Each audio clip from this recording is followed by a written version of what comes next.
Welcome to the Explore Words, Discover Worlds podcast from Bradford Literature Festival. In this episode, Professor Paul Rogers leads a panel of expert commentators in our annual current affairs event offering a 360-degree view of urgent issues. From ongoing conflict and humanitarian catastrophe in Gaza, to escalating tensions in the Red Sea and South China Sea, and the global impact of Trump's return to office.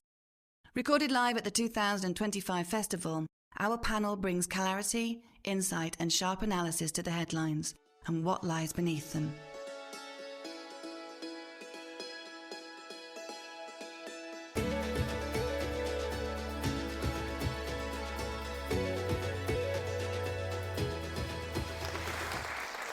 So we will get started. I'm Paul Rogers. I'm the loose chair for this session. We've got three really good panelists. It's a very broad topic, the world today. You can't get much worse or much better than that, depending on how you look at it. But I'm delighted to welcome Saeed, Becky, and Adila for this really almost closing session, not quite, and we'll be covering a broad area. I think many of you will know Saeed, who's been a regular at the festival for some time, and making some really good contributions. Becky, I'm not sure you will know. Becky's one of the more recent members of staff in peace studies, a specialist, one essentially in emergency planning and resilience with a particular interest on the nuclear side. And that, I'm afraid, is coming back to the fore in a very unexpected and very unpleasant way. So I'm really pleased she's able to join us. And then Adila, who I think many of you know as well. I don't know if we could use the term a groupie for the festival, but certainly you've been very heavily involved. And in fact, you've just done a session earlier this afternoon, which was great. And what I'm going to suggest, we've actually got an hour and a quarter, which is good. And I know a lot of people here. In fact, I think we've virtually got a full house, which is really very nice.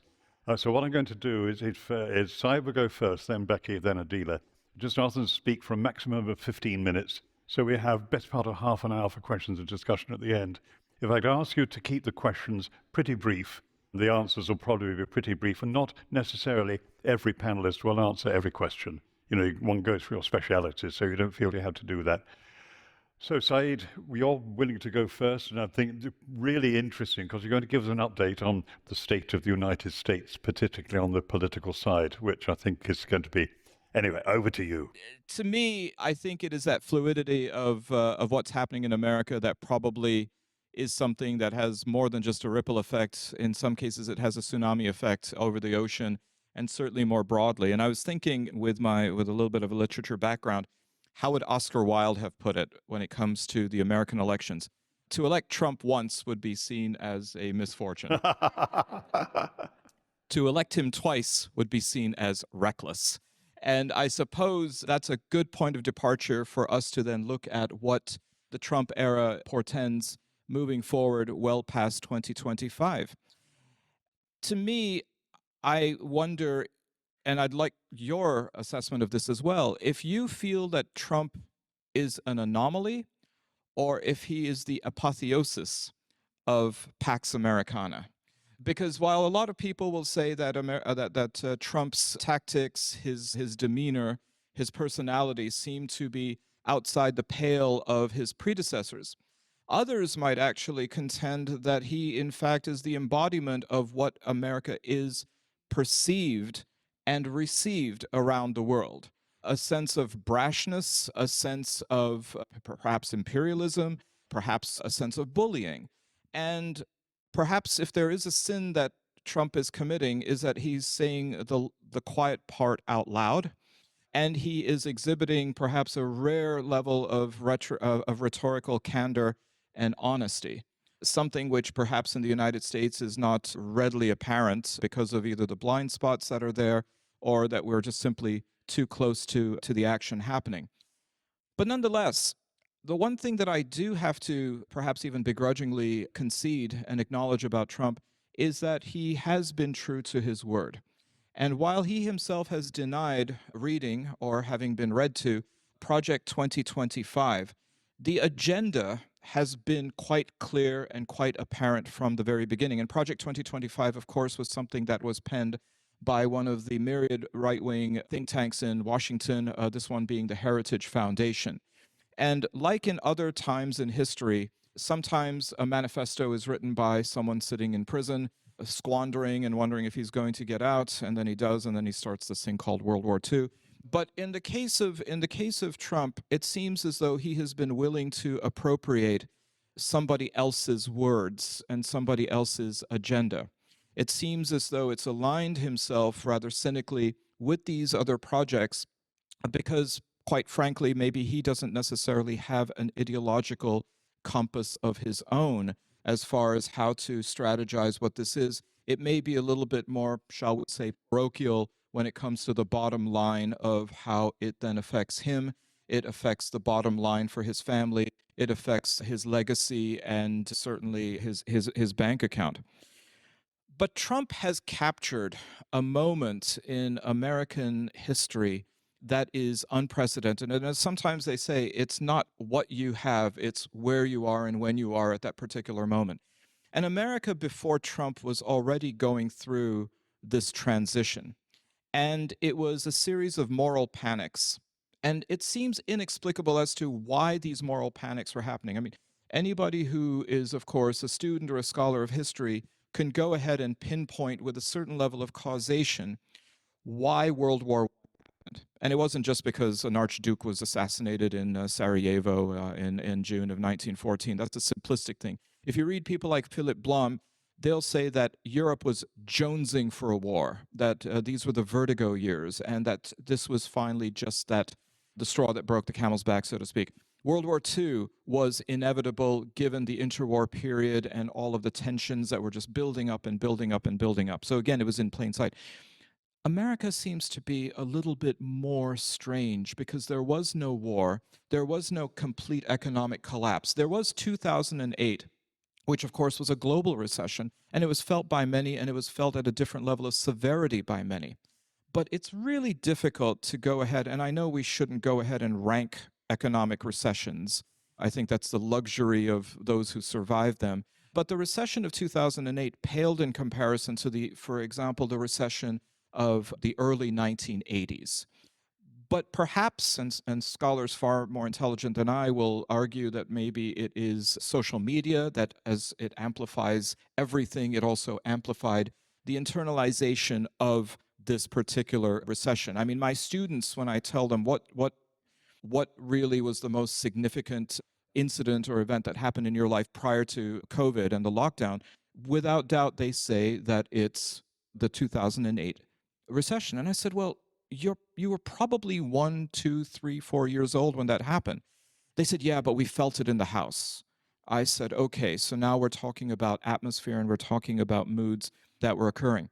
But if you take a look from 2008 onwards, and you have the election of Obama, it's followed in very succession with a series of moral panics that are happening, where people want to push back on the kind of enfranchisement that voter rights laws are having. They want to push back on what is seen as a fairly narrow definition of marriage.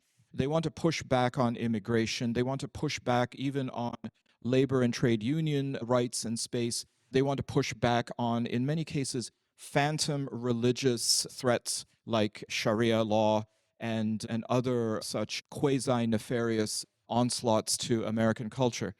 What they all have in common is this sum total of moral panics is America going through a transition, a wormhole, if you will, toward a new America. And that new America, according to demographers now, is somewhere in the next 15 to 20 years when America is going to be reaching what's called a demographic singularity.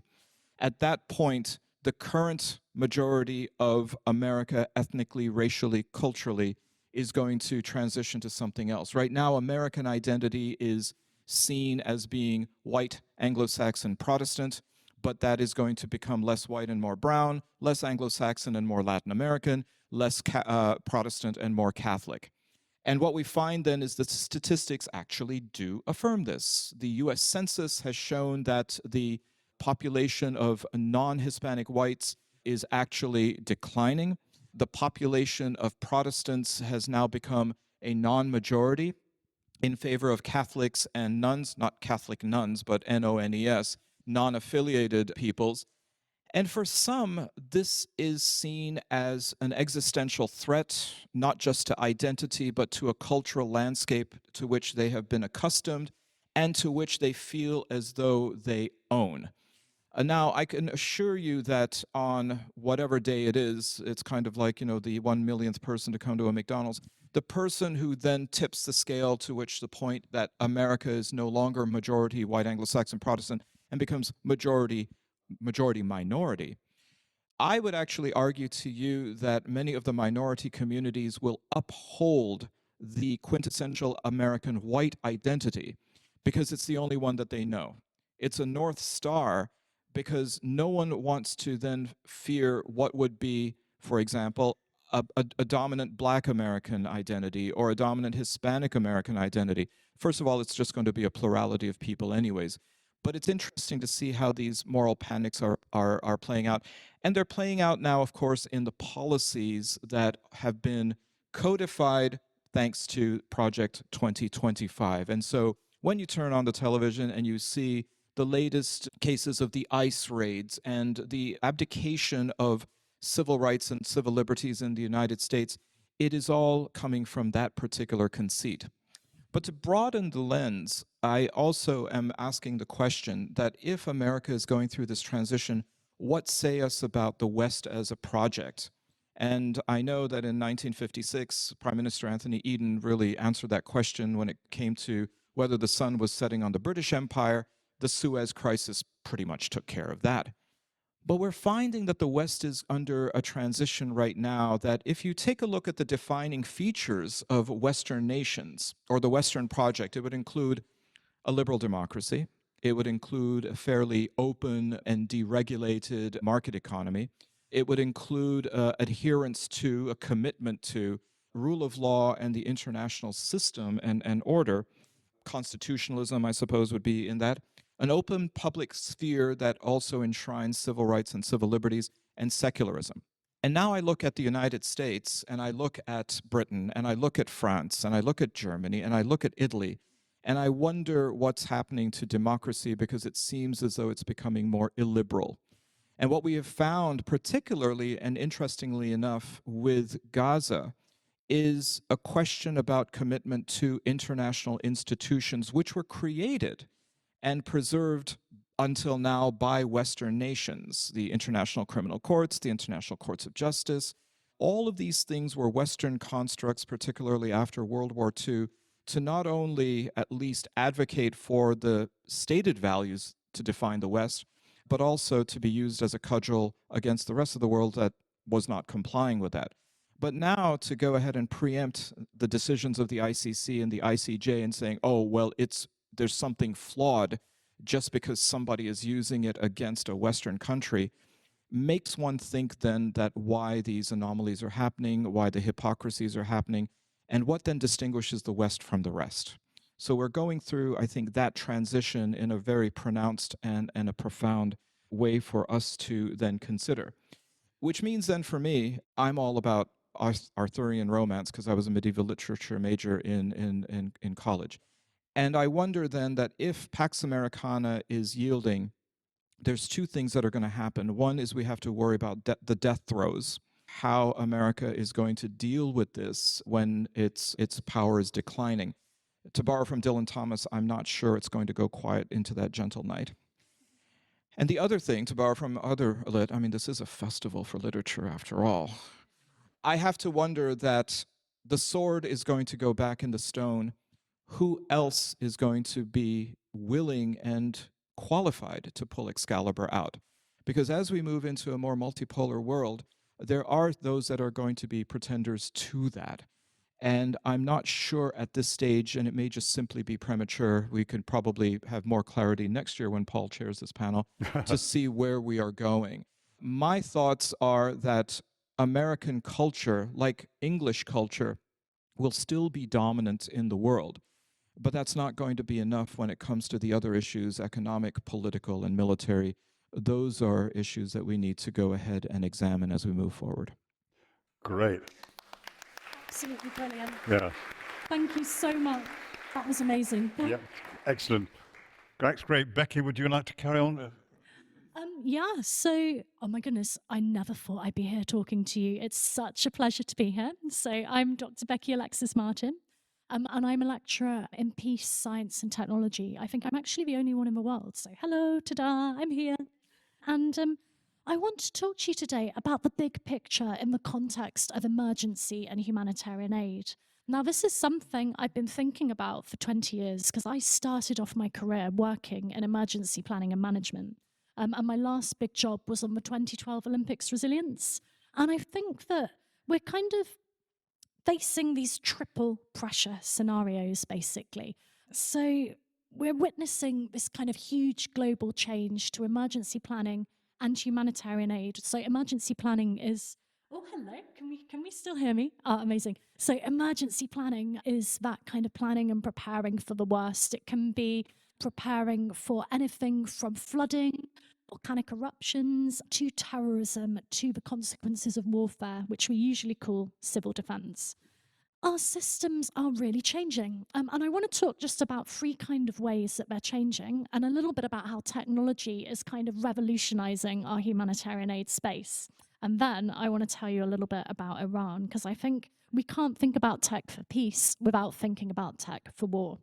So we've got these humanitarian emergencies that are arising, and they're driven by conflict, by siege, and by famine, and by this kind of health system collapse, essentially. As we've already heard, there's this huge issue with the neoliberalization of kind of health of the economy, and it's causing problems. And it's leading to things like aid budget contractions. We know that US aid is kind of a beautiful memory for those of us who are in the humanitarian aid space. And, particularly from the US. So this is really threatening our, global health and safety nets. And finally, we've got this issue with resilience building. Globally, I don't think we're on the verge of apocalypse. I hope not. But I think that we are not resilient. I think that there's this huge urgency to prepare, and we are hideously underfunded, right? And funding is unevenly scaled. It's not reaching the places where it is needed right now. So we live in an age where kind of the word emergency is no longer exceptional. It's no longer special. We live in an age of disaster, I would say. And it is constant, whether we're thinking about pandemics, whether we're thinking about climate change, whether we're thinking about conflict zones to collapsing healthcare systems, our world is shifting under our feet. And emergency planning is no longer a side function. It needs to become kind of a pinnacle, the foundation of global resilience if we are to continue with society as it is now.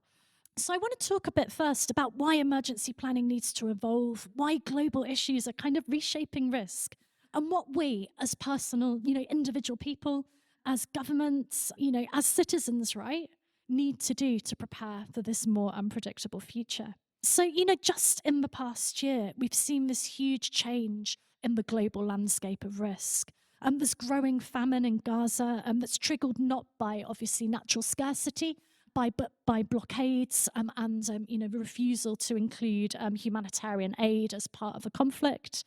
We've seen the collapse of Sudan's healthcare system and war zones turning hospitals into targets, which is just reprehensible. And obviously, it violates the Geneva Convention, just to remind you all. And we've got these more frequent climate-related disasters. We've got record floods in Brazil. We've got wildfires in Canada. And we've got this deadly cyclone season right now in Southeast Asia. And critically, there's this global retreat from international cooperation, which has resulted in these massive cuts of aid by major donors. We have become individualistic. And these are not isolated crises. These are systemic. And they're symptoms of a world where, political instability, climate change, pandemics, and inequality are interlinked and accelerating. In my discipline, we call this systems thinking, systems science, because I am, while in peace studies, still a bit of a scientist at heart. And so emergency planning is no longer just about responding to disasters, making sure the right humanitarian aid goes to the right place. It's about anticipating them, about preparing for cascading failures, cascading hazards globally, and protecting our most vulnerable before it is too late. So why is it that we're falling short despite the supposed massive humanitarian efforts? So, you turn on the TV, you hear about Gaza, you hear about Ukraine, you hear the There's this attempt to kind of try and change the dynamic, to get in there, to resolve the emergency, to, to respond, to recover. So why are we having these issues? Well, essentially, there's several different reasons. There's issues around short-term thinking. A lot of the time, our plans focus around immediate disaster response, ignoring long-term risks like displacement, health system erosion, and infrastructure decay when we think about these kind of global emergencies. There's this lack of funding. So emergency preparedness receives just 1% of the total humanitarian financing, which I think is a huge issue. So it's like insuring your house for a flood after the waters rise. And there's poor coordination as well. There's silos between agencies, governments, and sectors. It creates overlaps and gaps. Data doesn't flow, decisions are delayed, and lives are lost. And I think almost most importantly, there's exclusion issues. So communities, particularly disabled people, queer people, women, Indigenous groups, are rarely included in planning as a specific group when we're thinking about these kind of global catastrophes, despite always being the most affected. If you look at the mortality statistics for almost any disaster, you will find that often, women are more affected, not just tree health, but also kind of culturally and socially. So what do we need to do to change this thing? How do we make things more effective? So we need to begin to think about kind of what we're going to do, right? We need to begin to use real-time data. We need to think about forward-looking risk models globally. And we need to make the most of things like AI and satellite monitoring to kind of predict crop failures, track disease spread, and model and understand, the impacts of warfare as it progresses and as it develops and, before the disaster hits a lot of the time. And we need to think that communities are not just beneficiaries, they're frontline responders, right? So we need to start thinking globally, but investing locally. So investing in local emergency response, from first aid teams to kind of grassroots supply chains. It's really important. And we need to begin to link health, food, shelter, climate, and conflict systems. So a flood is never just a flood, for example. It can lead to cholera, displacement, violence, and school closures, just to name a few issues. And we also need to start thinking about how we get trained personnel in place before the crisis. This is an international issue. How do we make sure that we have pre-positioned stock, for example? For an example, the World Food Programme, so the UN's programme to distribute food, has pre-positioned stock. So food ready in places that might be vulnerable, and it's saved thousands of lives during cyclone season. And we need to be transparent and community-driven. So gender, disability, and youth perspectives need to be central. They need to not just be tacked on. So emergency planning, it's not just a kind of national or local issue. It is global. Emergencies cross borders, nuclear accidents cross borders. We just need to look at Chernobyl, COVID, viruses cross borders. So do refugee flows, and so does misinformation. And so we need to kind of change our attitude. Like, international solidarity is at risk from what I can see. And the recent pullback of US foreign aid has threatened health systems across 40 countries, this resilience. And the UN has already warned that these cuts could result in millions of preventable deaths. So we need to change this tide. So what do? We need to push for multi-year humanitarian financing. First of all, we need to try and secure the future in light of the US's kind of more neoliberal attitudes and get that funding from other places. We need to think about kind of strengthening early warning systems, like the famine early warning system, for example. And we need to begin to rebuild trust in multilateral action. We've become isolated. Quite a lot of nation states now, they're run by these populist leaders, right, who are quite selfish and quite individual nation state focused. We need to regain our trust. We need to work with, organizations like the UN, like the IFCR, cross-sector alliances, to kind of start, changing our world and start making ourselves less vulnerable. Because we're only as resilient as the most vulnerable among us, whether we're thinking about kind of local, national, or international humanitarian aid. So emergency planning, for humanitarian aid, it's not just a technical exercise, it's a moral imperative. It's the difference between chaos and coordination, between suffering and safety, between life and death. And we need to move beyond kind of reacting to disaster and start anticipating it, particularly in light of climate change. And we need to fund, train, equip, and include before the next crisis strikes. Because the emergencies of tomorrow are already knocking on our door. And the question is, are we ready to answer? I think one of the things that's really important as kind of humanitarian disasters begin to unfold is that we are developing new technologies. We're looking at kind of ways forward that will allow us to develop, to have new opportunities. So obviously crises, they demand urgent, effective and efficient responses. And this is kind of where technology is transforming where we respond and what's possible. So let's begin with drones. So drones have a bad rep, right? They're often seen as kind of military toys, as tech, military tools, tech toys. But they're now delivering medical supplies to, remote villages in Rwanda. They're surveying disaster zones. And they're mapping refugee camps in Gaza to help relief organisations to better coordinate resources. They're quite literally lifting aid off the ground, which I think is amazing, and putting it exactly where it's needed. And then there's blockchain technology. So in Jordan, the World Food Programme is currently using blockchain to help Syrian refugees buy food using secure digital identities. So basically, they don't have to have a bank account, they don't have to have physical money, and it helps kind of reduce corruption, it helps improve transparency, and it ensures that the money actually reaches the people who should have it, rather than it being lost in kind of chains of corruptions that so often, occur in these kind of fragile places and vulnerable places. And I think while the potential is enormous, I mean, this is just two examples. I've got 15 minutes and I don't want to talk you to death. But I think the hard question, of course, is who controls these technologies and how do we make sure that we're protected from things like surveillance, data misuse, or exclusion due to digital divide. So technology must always serve humanity. That is my belief, and not the other way around. And it has, as I've shared through these two examples, tremendous potential in kind of helping us in this new age of crisis and emergency management. And so while we celebrate innovation and technology, it's essential that we pair it with ethics, with equity, and with empathy. I think the best humanitarian technology isn't just smart, right? It's fair, it's inclusive, and it's grounded in the needs of the people that it's supposed to help. And so I think the future of emergency planning, the future of humanitarian aid, it won't just be powered by improved economic circumstances, although that is an absolutely essential kind of criterion, something we really need. It won't just be powered by, goodwill. It'll be powered by gigabytes, by algorithms, by global collaboration. And if we get it right, we won't be able to just respond better to disasters. We'll be able to prevent them, rebuild stronger, and leave no one behind. Thank you. Great. Thanks so much.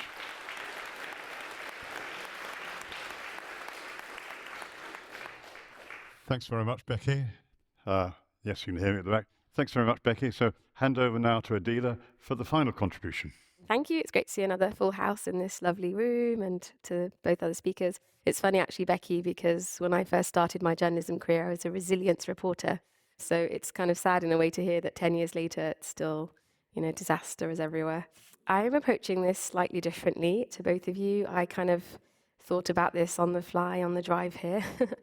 And I was thinking about the world today. And I guess I want to talk about 4 hotspots that stand out to me. So the first one is Sudan, which my dad is from, and a country that I visited a lot when I was younger.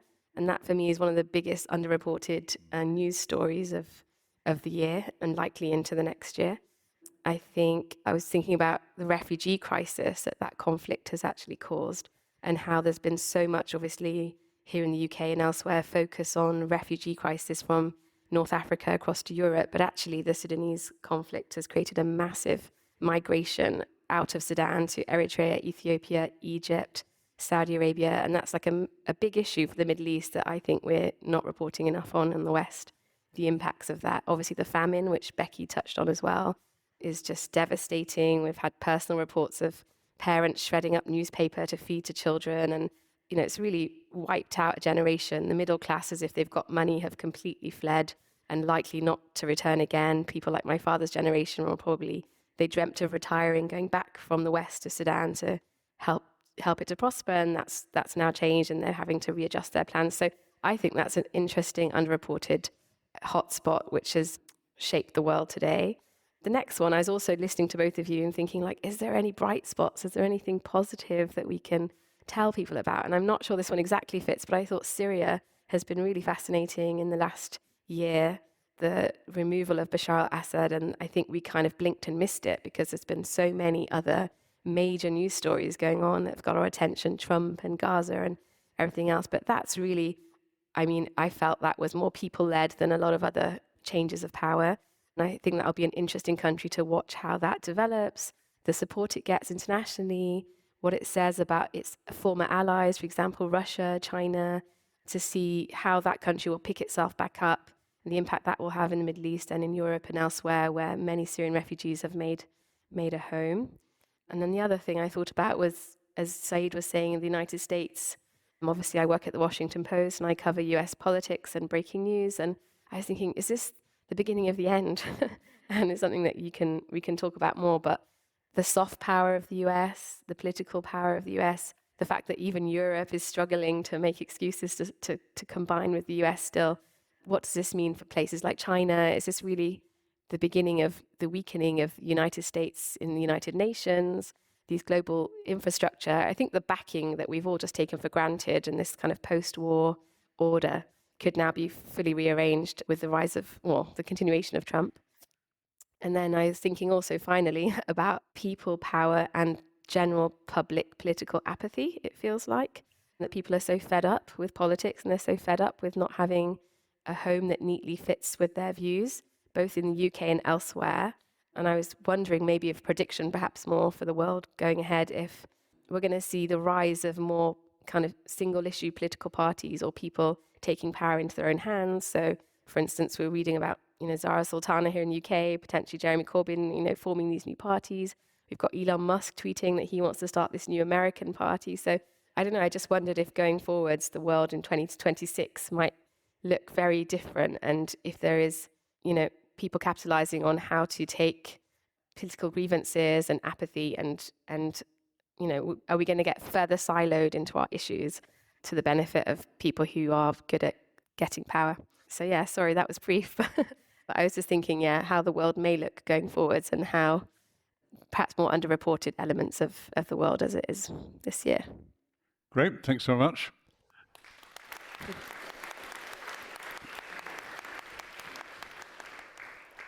I'll just briefly add one slightly different way of looking at it. If you take a single country, the UK, what are the kinds of things that people think could happen that are good, new directions?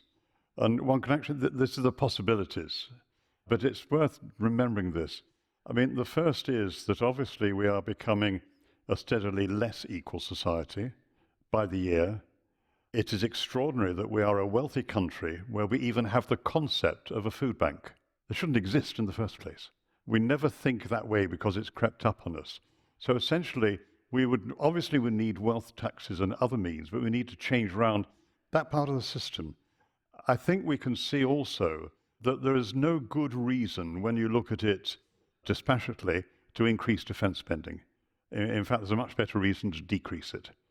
Personally, my view is that we remain a nuclear power because it's part of a delusion of post-imperial grandeur and serves very little good in terms of security of the country. If anything, it goes the other way. If we actually altered our thinking on that, then we would say, what's the biggest security problem? And the biggest security problem, bar none, is climate breakdown. That's the one that has to be addressed fully. For a start, I mean, any cutback in what we call overseas aid needs to be reversed, and the money taken from that to defense needs to be reversed. But more than that. Now, the whole business about overseas aid, I worked in the aid system early in my career, and you can see there are all sorts of problems with it. A lot of aid is basically investing in new markets. A lot of it is loans which have to be repaid. But there can also be very high quality assistance. And there are many ways, probably the best single way to improve the global situation is to aid countries in the global south that are more impoverished than most to make the transition to green economies quickly and easily. the biggest single thing you could do. It would not cost a huge amount of money.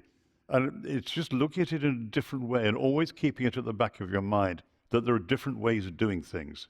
It's worth remembering that in a country like Britain, we have had major successes in the last 50 or 60 years.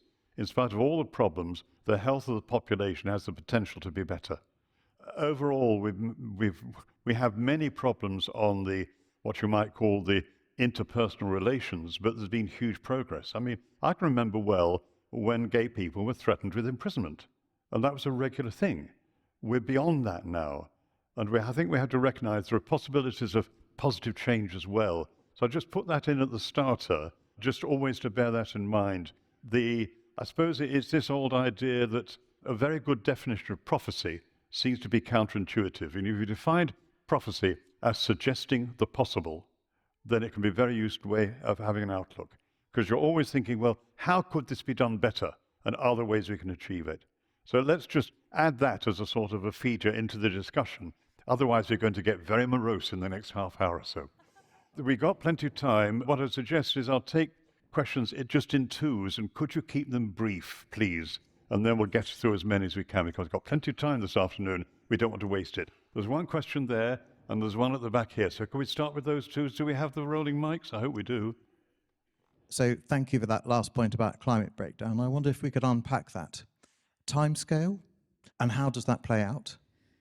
I assume, well, no, I'll keep my question short. I won't try and answer the question. Thank you.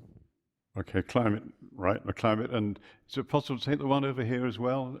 Is there a second rolling? Oh, if there is, yes, there we are.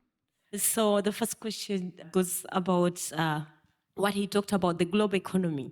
So in my thinking, I'm just asking, is this the work of neoliberalism? Because according to Naomi Klein, neoliberalism exists on shocks, wars, catastrophes. What we're seeing in Gaza, it is like privatization. We're seeing American companies delivering aid. It's like the world is not shifting anywhere. I just feel like this is the work, this is how neoliberalism works. So I just don't see whether there is a major difference. So you can help me on that and clarify, thank you. The second is about sub-Saharan Africa. When I talk of neoliberalism, I'm talking of Rebecca, who came here as a student to do peace, conflict, and development at the University of Bradford. But I come from sub-Saharan Africa. That's Uganda. So the whole shift on humanitarianism, and it feels like this multipolar world is different. What we are here is different from sub-Saharan Africa. It's like we're taking east and the West is taking the other way. Let's take it from that. That's really helpful. I'll take very quickly on the climate thing, then other people might to comment. I mean, the curious thing is on the climate, what we need to have is very rapid decarbonization, societal-wide, economy-wide. The point is, we know it's much more possible now than we thought even 15 years ago. In so many areas, renewable energy sources are below grid parity, well below grid parity, for the use of gas, oil, or coal. And although you have a very powerful lobby trying to prevent an appreciation of that, the reality is that actually doing it is cheaper and possible to do. So particularly in terms of aiding across the global south. So there's a lot of potential there which is unrealizable, but essentially is possible. That's my personal view. Other people want to comment on that, and then we'll take the second question. Anybody? Yeah, actually. So there's several major climate emitters. You've touched upon decarbonisation. There's also issues with construction. So one of the things that most people don't realise is that cement is one of the largest CO2 emitters out there. So if we start reusing the buildings that we've already got in the global north, making the most of what we already have, and if we encourage sustainable building methods in the global south, that would be an amazing approach to cut our carbon emissions. The other issue, of course, it's the big roaring issue in the room, is methane, right? So agriculture, we need to find sustainable ways to feed our population.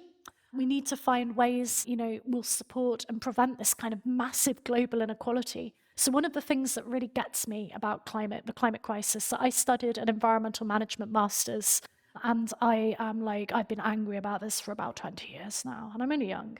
So it's the fact that there's this gaping global inequality and there's this climate colonialism, right? where these less, these majority world, so global south nation states, get our waste dumped on them, get the environmental impacts of manufacturing dumped on them, and then don't get the support afterwards. And I would say that this climate colonialism and the neoliberalism associated with it, to answer your question, Rebecca, which was incredibly eloquent, thank you, are two of the kind of greatest issues of our time. And if we can resolve kind of the way that we essentially, treat the global south a bit like a dustbin still in some ways, we would reduce our carbon emissions. And if we can support and uplift the global south to have sustainable technology, as Paul was saying, we would be in a much stronger place. So we've all seen that Nature paper with the hockey stick curve, right? We all know that we are going through a climate crisis.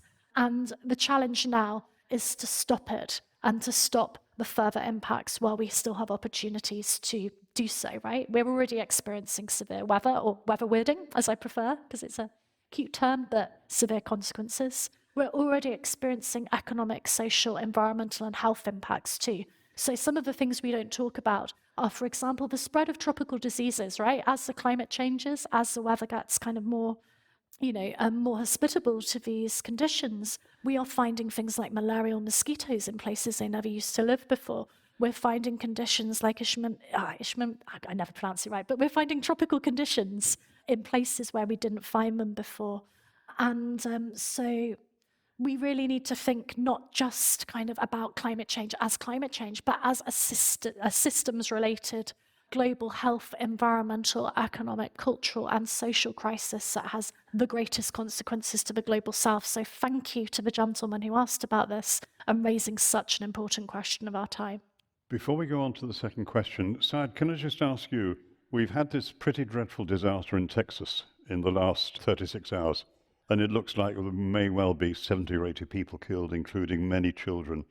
Climate scientists have been saying relentlessly for at least 2 decades that a sure sign of climate breakdown will be more extreme events, and the events will be more extreme.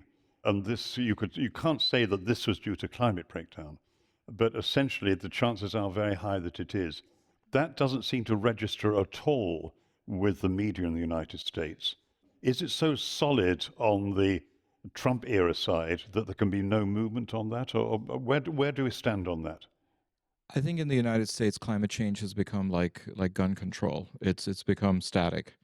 I mean, it's a done deal. But I would say that on the case of what's been happening in Texas, and it's horrifying. The causation may not be something that we can necessarily prevent easily or on the cheap.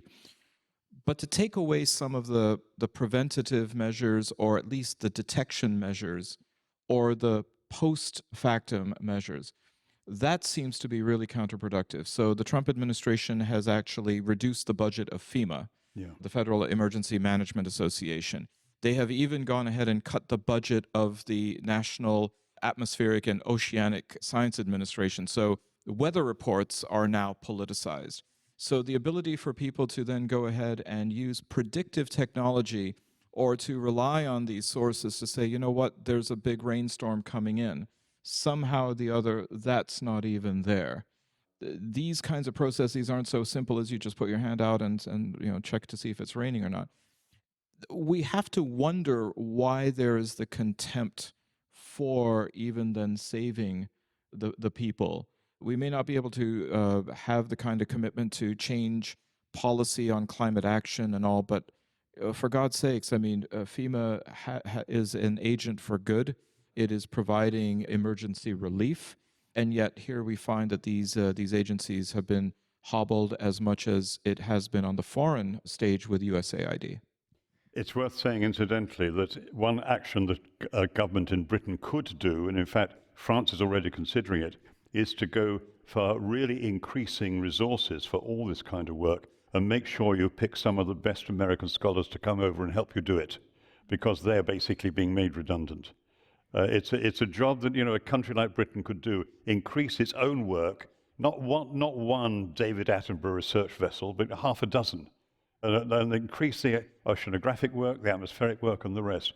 It's peanuts compared with putting up defense spending by sort of several billion a year, and it's hugely important. Anyway, Adele, would you like to, do you want to come in on this, or do I you was want to just look going at to the other say, question I as mean, well? we've reported so much on like hurricanes and extreme heat in the US. Is there a disconnect between the people and the politicians because they're living through the effects of climate change without anyone actually calling it climate change? And it reminds me, my sister's a doctor in Phoenix in Arizona, and during COVID, she treated a Republican politician who had COVID and was tweeting, "There's no such thing as COVID."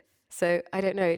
I feel like people are living through the effects of climate change without actually giving it the name. And how long is that sustainable in the United States? I don't know.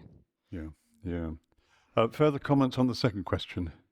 Anybody want to come in on that? No, but I did want to add in the context of UK emergency planning that we are already making some really interesting changes. So we've just launched the National Resilience Academy, and there's this big push for apprenticeships in emergency planning and management if you're interested. And also, we've released recent reports that suggest that the UK needs to begin civil defence. So we need to become better at preparing for emergencies, and that we are not prepared. So I wanted to say, Paul, you're exactly right. And I totally agree. We need to be pushing for more work like this. So I think on the issue of sub-Saharan Africa, I mean, we have to be mindful that this is a region that is only slowly emerging from the colonial project. And I wonder about empires. I mean, many of these empires are now gone. And I must say, I mean, I include the United States in this. The infrastructure is terrible. For those, how many of you have visited the United States? How many of you have made an attempt to find public transport? Right. Keep looking. But I grew up in England till I was 8. And I left here in 1975. And it struck me that given the British colonial project and empire, what happened to all the money? I mean, my favorite footballer growing up was George Best. And George Best famously said when somebody asked him, "What did you do with all your money?" He says, "Well, I spent it on booze, birds, and fast cars. The rest I squandered." And and it makes me wonder then that I look at former empires, which, by the way, haven't been former empires for very long. And it seems like they didn't really invest their money well in mutual funds. But the idea then that to expect places like sub-Saharan Africa, places in what is sometimes known as a developing world, to say, right, well, you better go ahead and do this, and you'd better go ahead and do this, and you'd better adhere to, certain kinds of standards of decarbonization and all. The pollution we have today was actually created 150 years ago during the colonial period by the colonizing forces. So I think that there is a severe chasm in the ideology and the ability to talk about the causation of these issues. Then and only then are we really going to be able to find some kind of a solution. Yeah. I'm struck by a saying that was passed on to me by a Ghanaian friend when I was a student 60 years ago. And he said simply, Paul, very good reason why the sun never set on the British Empire. And I said, what's that? God didn't trust the British in the dark. And in many ways, that sums up a lot of the attitude. And let's go to further questions. Who else would like to ask one? Thanks. I was wondering whether or not I would suggest that one of the consequences of capitalism is that we have been trained collectively to easily dehumanize others, which then enables us to consume with disregard for the consequences for the environment and for other people. So my question is whether or not there is some way of pushing that back, because we see the consequence of dehumanization through the response to the kind of tragedies we're seeing around the world. And even in what people might call identity politics and the wars, that people become reduced to just one thing and we lose nuance. So my question is, how do we reverse that? Can we take that one first? Which one would you want to start out? Sure. Thank you for the question. You're talking about identity, and yesterday, actually, here in Bradford, there was this wonderful event. It was a taping of the Doha debates that are being put on by Al Jazeera, which I think formerly used to be put on by the BBC, but we can talk about both the financial and the ideological reasons why they're not, but certainly to the benefit of all of us, it's been resurrected. And the topic was national identity and the nation state. And I think when the episode comes out, I mean, I would certainly encourage everyone to look at that. Because in many ways, I think what we're talking about, and certainly moving forward, is the identity crisis that people are having either on a national level or on a global level. I don't think we really think about or understand who we are anymore. And as a result of that, I think that our relationship to the state, our ability to then even articulate what the issues are that face us, that impact us, to then try to get some kind of recourse from that is elusive to many people. But on the issue of the economics, I would suggest that there's a bigger problem as well. 25 years ago, Norina Hertz wrote a book called The Silent Takeover. Yeah. Anyone? Okay, Paul read it. Okay, so she sold 2 books, but at least for this crowd. Back then, 25 years ago, she said that over 50%, that a slight majority of the world's biggest economies were not sovereign states, they were corporations. Yeah. 25 years on, that number has skyrocketed. I mean, if you think about just the cash reserves of an Apple, I mean, it's not anymore like what we had in the 1980s with hostile takeovers where, Apple might take over or, buy out Microsoft. Apple can go in now and buy out Madagascar or something like that, another sovereign state. So we're living in this 400-year old project where the British East India Company came in, served as a corporation, was just maniacally wealthy, took a lot of money out of India, but when it panicked and it couldn't handle it anymore, it handed it over to the sovereign. It handed it to the crown. Well, now I don't think that the corporations are doing that. In fact, the sovereign has now become subordinate to the corporation, and it is a huge shift that is happening in plain sight. I don't think that we're really aware of it and the implications of that. So something to pay attention to as we move forward. Further comments on that? Thinking about empathy, I think, is really important, and how we can create a more empathetic world. And I think that we need to kind of rediscover connecting with each other. We need to think about kind of how we can overcome these kind of overarching segregations and differences that we've embedded since the Cold War, I would say, arguably. And I think much of the work that needs to be done is in rehumanizing, and we need to kind of get in there. We need to, as societies, we need to begin to kind of engage with our local communities to undertake acts of everyday kindness. There's some amazing writing, actually. If you don't mind a gentle academic paper, I would love to send you to Dr. Ellie Harrowell, who is an alumni of Bradford Peace Studies, now at Coventry Peace Studies, and her work on kindness, because I think it's an incredibly powerful entity to rediscover that kindness, to rediscover that tolerance for each other that we had in the gentler 1990s in some ways, I think. And we have this kind of aggressive dialogue, don't we, from disenfranchised groups, whether it's in the manosphere, whether it's neo-Nazis, they're out there. And the internet serves as an echo chamber for us all, doesn't it? For better or for worse.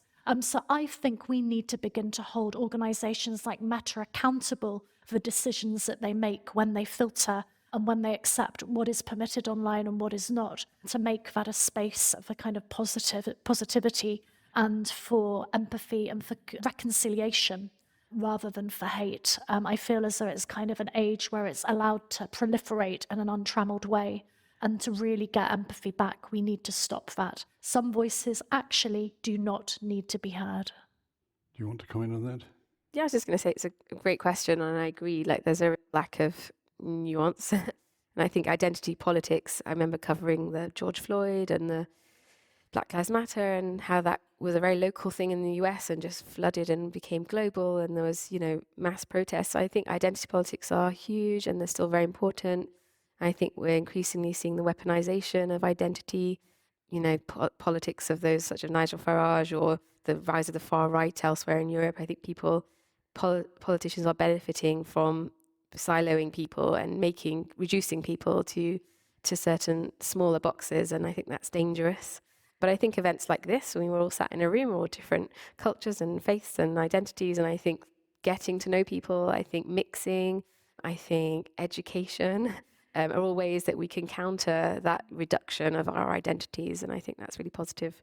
And then just to touch on the Ukraine question, it's such a huge, unknowable how it will end, but I don't know how it will end, but I do feel that it will end soon. We're talking about 2025. I predict we will not still be discussing the war in 2026, because I think there is a real momentum now to end the war. And I think parties, Putin, Trump, Zelensky, everyone's pushing and pulling in different directions, but I do think that it will end soon. I think that is possible, if I may come in on that as well. I mean, I think one thing about the Ukraine war is that it is a stalemate in every sense, but it's a violent stalemate. And one can say that because if, for example, Ukraine was to make huge headway, as it might, you never know, then Russia could come in with a threat of escalation to weapons of mass destruction. If, on the other hand, Russia was to make major steps forward, NATO's credibility could not survive disaster in Ukraine, and somewhere or another more would happen. And so it is stalemated. And stalemated, well, it has two consequences. One, and this was remarked on in the session we had earlier with Jeremy, is that what it does mean is it is a glorious time to be an arms salesperson. It really is. It can hardly be bettered to have a stalemate with all these weapons and all these new weapons being tried out and bought. The other thing is that it can only end in negotiations. If it's stalemated militarily, it has to end in negotiations. And one wants to share a dealer's comments, and it's certainly possible. I mean, it looks like it could happen. Much, I'm afraid, will depend on the attitude of a certain president you got over there, but at least it is possible. But anyway, other comments on Ukraine? Go on. I guess to answer the question, I have to ask a question that, what does it mean to end? I was in an earlier session with Ian McGregor and with Sinclair McKay, I mean, really brilliant historians on this, looking at World War II and how it's impacting the current global affairs. And historians have now come to the conclusion that World War I didn't end in 1918. Ask anybody in the colonies and asking anybody who was in Europe at the time with all of the different things going on. World War II was simply a continuation of World War I. And the Cold War, arguably, is a continuation of World War II. And so if we're using that as the metric, then there is the possibility that Ukraine will be one of many endless wars. I mean, this seems to be one of the strategies of Netanyahu in Israel, that this is just simply going to be an endless war. There may be what used to be called wars of attrition. In 1967, after the Six-Day War, the war between Egypt and Israel still continued. Yeah. Just ask all of the families who lost people in the Sinai from 67 to 70. So again, I think it's more than just a semantic issue to say what do we mean by end? Because if nothing ever dies on the internet, then why should we expect a conclusion at a time of war as well? Absolutely. Brilliant comment. And I think that academics like Derek Gregory have argued for this kind of notion of what we call forever war, where we reach this impasse situation. And my concerns are that NATO and the UN are not acting. They are not, responding in a way that is actually creating resolution in this space. And I personally would quite like to see Russia off the Security Council. I think it's very unlikely to happen, but I would like to see it. I think it's time that the world took action against, this particular space of conflict and the perpetrators. And as you said, when I think about how it will end, what concessions will Ukraine have to make? Because my concern is that the Ukrainian state and the Ukrainian people will be put in a position where concessions will be necessary, due to Russia's militarization, due to Russia's nuclearization. And in light of their essentially war crimes and their violations of conventions of the Geneva Convention, for example, by bombing nuclear installations like nuclear energy, nuclear power plants, I again question, Russia's right as kind of a custodian of things like nuclear weapons. They present a very good argument for disarmament in my eyes because of their actions and how they've behaved in an irrational way. And I really hope it ends soon. As a journalist, I think, you've probably got some good ideas there, and you probably know more than me in my current space. But I just feel, I feel like these wars persist, and who knows what will come next. And what we need to do is we need to stop profit from warfare. We need to find a way to use these technologies for peace. I already discussed a few ways that technologies for warfare can be used for humanitarian aid. Why are we not focusing on that? Thank you. Right, we've got time for a couple more questions, certainly. There's one down here. I'll just see anybody else around here. Can we take this gentleman here and then this lady here, I think? Thank you for the amazing talk. So my question was about the rise of the far right. because I think that is, along with the climate change, is one of the biggest threat that we are facing. And the way the far right is marching, not only in the Western world, but also in the developing South. I mean, you see the case of India, you see the Philippines, you see Turkey. All these are being governed by very far right governments. So what is the reason that the far right is so successful? Is it because people are just getting poorer and it's easy to turn them one against each other? Or there are much deeper reasons for that? And have they reached a peak, especially in America, where we have very nearly have a New York mayor who is possibly not far right, he's probably Democrat and he's probably getting elected. So have they reached a peak, or they're still about to rise even more? That's fine. Thanks so much. And this over here, please. I'd just like to comments about migration, which seem to me to be one of the huge issues of our time. I mean, obviously, due to economic inequality, conflict, climate change, feels we could obviously be doing much more for those countries to help stop it. But nevertheless, it feels, in the short term, certainly pretty unstoppable because of those massive issues. And add to, obviously, the rise of the right in Europe and America. So I'd like your sort of comments about... And in many ways, those two fit together in terms of the far right. Could we have, let's try and fit in two more questions as well. So can we have quick answers? No, I won't take them now. Quick answers to those two and then do a final round. I think we can get away with that this late in the day. So I think on the far right question, I think that what we're finding is I'm more interested in who are the enablers. In the case of some of the countries that you mentioned with the rise of the far right, it's really the corporatists, it's the plutocrats who are enabling this and preying on the moral panics and the anxieties of the more marginalized groups.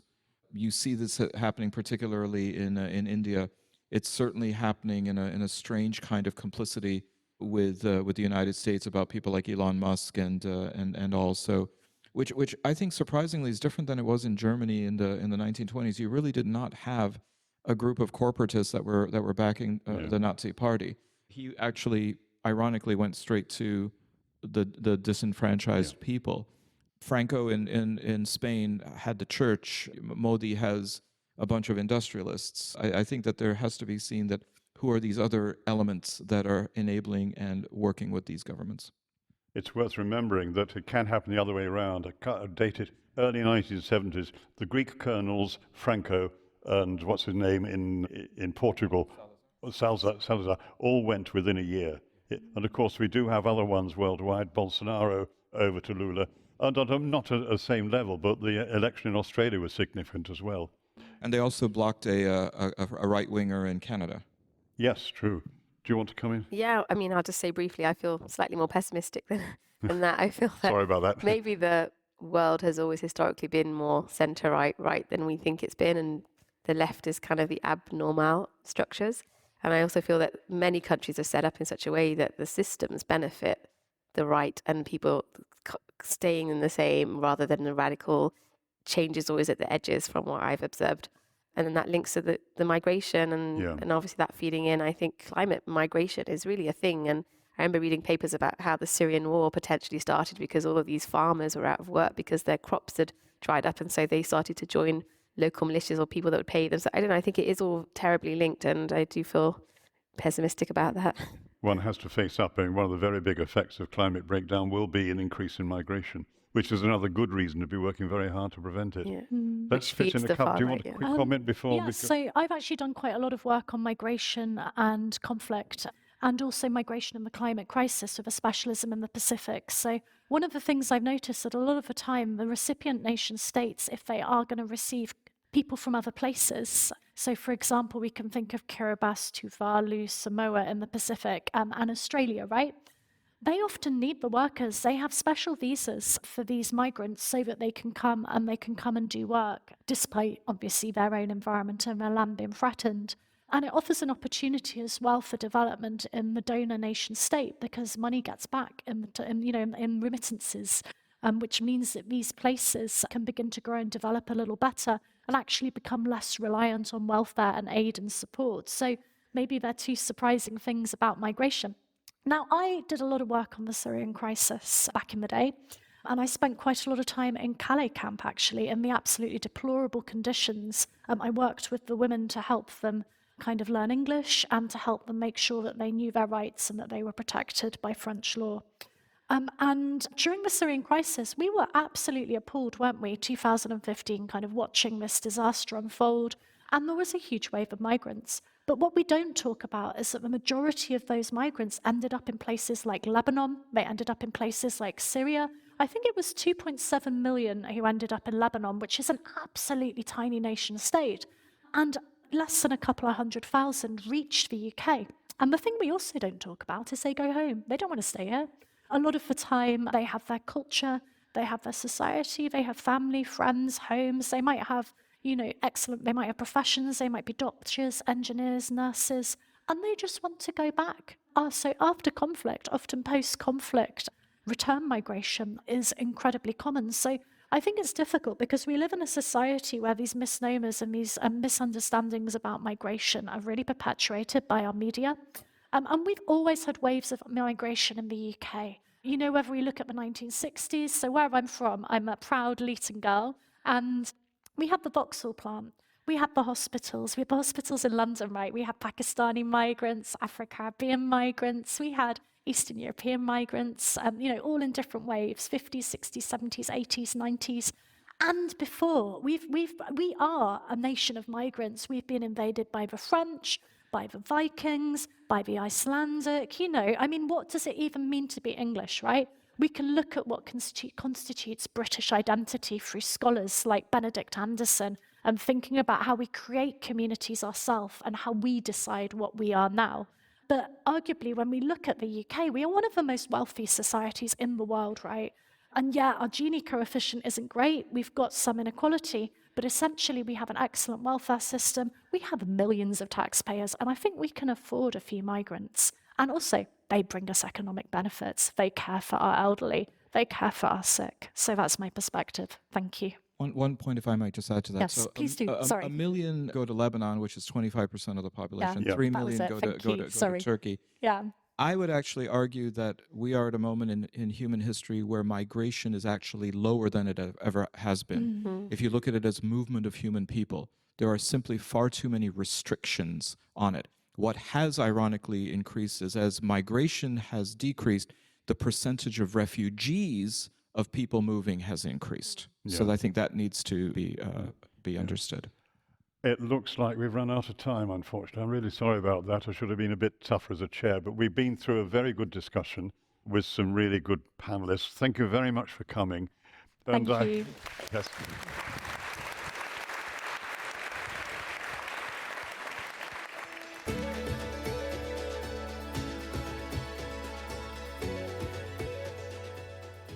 Thank you for joining us for this episode of the Explore Words, Discover Worlds podcast with Bradford Literature Festival. If you enjoyed this episode and you'd like to help support the podcast, please subscribe, share this episode with others and leave a rating. Mark your calendars for the return of Bradford Literature Festival, Friday the 3rd to Sunday the 12th of July 2026.